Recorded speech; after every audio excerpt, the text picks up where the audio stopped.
Welcome back. I want to watch a pretty intense exchange that's not getting enough coverage of Kathy Hochul at the congressional testimony that she and other governors gave, Democratic governors, about their sanctuary state policies. They each gave opening remarks and were steadfast about the merits of what they do and progress that they've brought to their states. But when they started getting drilled on their policies and the impact to the citizens of their states, things started to unravel pretty quick. So let's watch this exchange that's going to happen between Hochul and a member of Congress from New York, Stefanik. Chair recognizes Ms. Stefanik from New York. Thank you. Governor Hochul, on your first day in office, you signed Executive Order 1. Is that correct? I believe it is. And you extended this executive order not once, not twice, but 3 times, most recently January 16th of this year. Is that correct? If that's what your facts show, I signed count.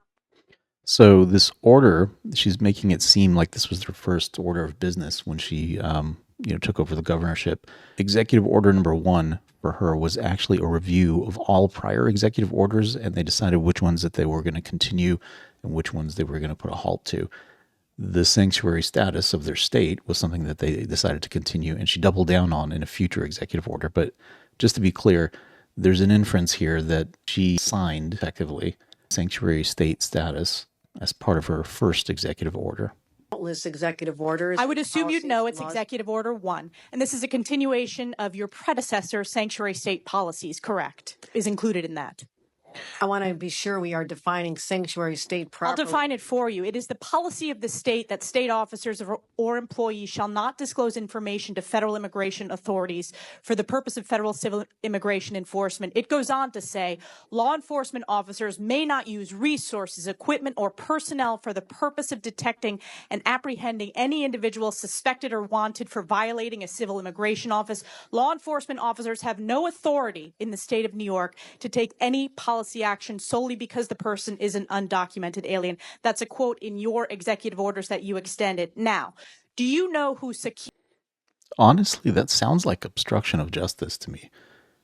Sakir Akan is? I want to get back to the first part. No, I'm asking a question. Do you know who Sakir Akan is? I want to make sure you understand that this simply says that we will cooperate with ICE. No, it does not say that. I read what it says, and let me talk to you about the results. Do you know who Sakir Akan is? You should, as the governor of New York State. Do you know? Refresh my recollection. He was an illegal migrant in New York. And do you know what crime he committed in addition to being here illegally? No, I do not. You do not. This was widely reported. He found a 15-year-old girl, threatened her with a metal pole, told her to get into the back seat of his car. He took her clothes off, and he violently raped her in Albany, New York. Do you know who Sebastian Zapita Khalil is? I'm sure you'll tell me there's many cases, whether they're These are high-profile cases. Yes. New Yorkers know about them, and you don't. So let's talk about Sebastian Zapita Khalil. Do you know who that is? I don't have the specific details at my disposal, no. Well, this is an illegal migrant in New York because of your sanctuary state policies. Do you know what crime he committed? I'm not familiar at this moment. I bet you're going to be familiar when I remind you. He found a sleeping woman on the subway, lit her on and burned her alive. This is in Kathy Hochul's New York. And as I'm sure you are aware, and I'll remind you, that ICE issued an order to detain this violent criminal, but that was rejected by New York officials due to sanctuary state laws. Now, do you know who Raymond Rojas Basilio is? I just want to say this. These crimes are horrific. Because of your sanctuary state policies. In all of these cases, we would work with ICE to remove them. You did not in this case. It's amazing to me that she's able to just sit there and say, in all of these cases, we worked with ICE, when clearly the orders that were signed and other activities preceding those events clearly showed that they were not participating. They weren't playing ball with the federal government at all. They're walking on the streets because of your policies and your executive order that you signed 3 times. Now, Raymond Rojas Basilio, do you know who that is? I'm telling you this. I will explain to you the policies of New York. We cooperate with, I know you're just trying to. You do not. Specifically, ICE was told not to detain this individual, a woman alive, on the New York subways in Kathy Hochul's New York. So I will keep on going. What about Raymond Rojas Basilio? Do you know who that is? I'm going to tell you our overall policy, which will address all this. I'll tell you who that is. He is an illegal, an 11-year-old in our state because, again, of your sanctuary state policies. This illegal was shielded from federal immigration enforcement and able to commit this heinous crime.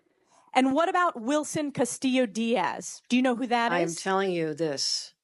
We do cooperate fully with ICE in criminal prosecution. Our sanctuary You're not advocating for these victims. Only deal this with is a 5-year-old who was on Long Island in Nassau County.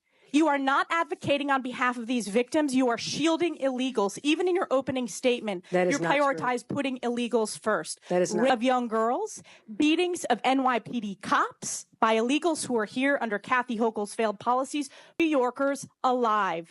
This is Kathy Hochul's New York. It's one of the many reasons why you're hemorrhaging support from hardworking New York These are families. horrific crimes, and they're heartbreaking. They're horrific crimes that are committed on your watch. You signed this executive order on your first day in office. You signed it again and again this January.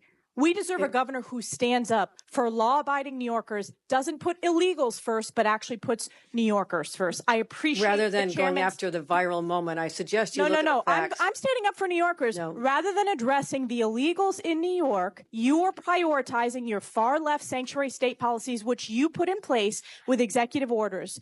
Instead of advocating for victims, a 5-year-old who did not, they were released because of sanctuary state policies in New York State. No amount of words is going to clean up your failed record and these horrific crimes committed in sanctuary state that you created. And with that, I yield back. Representation, the facts. Notice how Governor, as she was saying, we cooperated with ICE, we cooperated with all of it. She was shaking her head side to side saying no.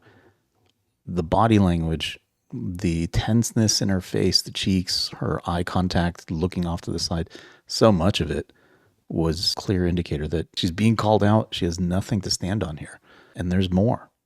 There's other governors in sanctuary states I'm interested in. All right, thanks for checking in. The message of political